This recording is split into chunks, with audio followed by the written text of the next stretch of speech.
Despite the area around the stones being strictly cordoned off, travellers have been steadily arriving at sites around Stonehenge. With the solstice falling at a weekend, the police are mainly concerned about the possibility of rave party-goers arriving, such as appeared at Castle Morton recently. Last night we had a lot of people driving around the area looking for a rave party, and we took steps to try and stop that. There are a large number of police officers actually on duty this weekend to try and preclude that sort of thing happening. And it's not just the police.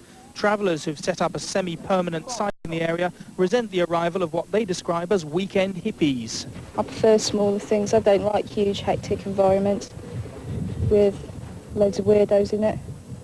While on the roads leading to Stonehenge, police and a small group of travellers played out what is now a well-rehearsed game of cat and mouse. If you actually go in the exclusion zone, then you'll likely be arrested, OK? A group of academics from London University say they'll try to reach the stones, but most travellers seem to regard it as more trouble than it's worth. Proof, say the police, that their high-profile policy is paying off. So as most travellers wait to hear of an alternative venue to celebrate the solstice, the Glastonbury. The organiser, Michael Evis, has warned people without tickets to stay away. He says the site is so well patrolled no one will get in without a ticket, and they cost £49 apiece.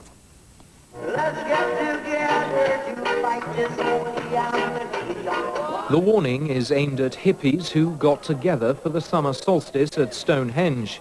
They gathered in a lay-by near the ancient monument, but were quickly moved on as police enforced the 4-mile exclusion zone. 32 people in all were arrested over the weekend, mainly for breaching the peace. 4 of those arrested have been charged with holding a procession within the 4-mile exclusion zone, but a mass invasion was thwarted by a huge police presence. Now it's feared many of these frustrated travellers will head for the Pilton Pop Festival.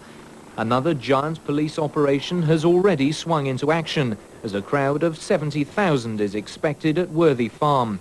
But those without tickets have been warned they won't get into the 3-day festival. It's the first time for 2 years Pilton has held such an event, and police are determined to stop any gatecrashers. And they say there's no alternative site available for a free festival.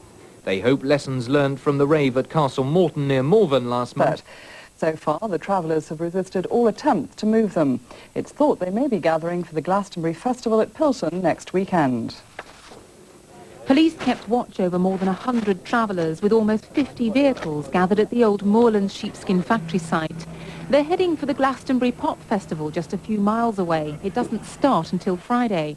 Police served them a notice to quit at lunchtime. The deadline came and went. Travellers seemed determined to stay put. There's not one person here whatsoever who wishes to leave here other than in one big group. We're all too frightened. We know what'll happen. They'll take us apart. We'll go in little groups, and then those little groups will spend the next few days being shepherded all around the county in different directions. Well, we were trying to get to Pilton. 2 convoys of us tried to crash the gates of Pilton twice, but there's just a lot of coppers there. Nothing you can do, really. So we were just waiting for numbers to arrive. Travellers hoping to celebrate the solstice were turned away from Stonehenge. Those now heading for the Glastonbury Festival want to stay on land next to the site, but organiser Michael Evis says they're to stay away. He's worried because of trouble after the last event there.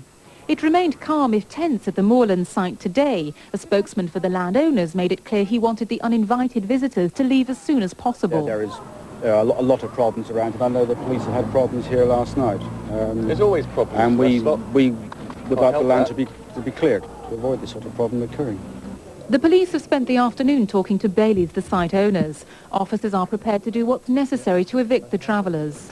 We will stay within the law to ensure that there is no breach of the peace here, and if necessary they will be evicted. And by what means? By whatever means. The travellers here at the Moorlands site in Glastonbury say they intend to stay put, but that thousands more will soon be in the area, all wanting a site to congregate on. 3 task force units and 20 policemen remain at the site tonight. Another 100 officers can be called upon within the Wells area. Each side waits for the other to make a move. The travellers say they haven't anywhere else to go. Jane Solomons, HTV News at Glastonbury. Even though for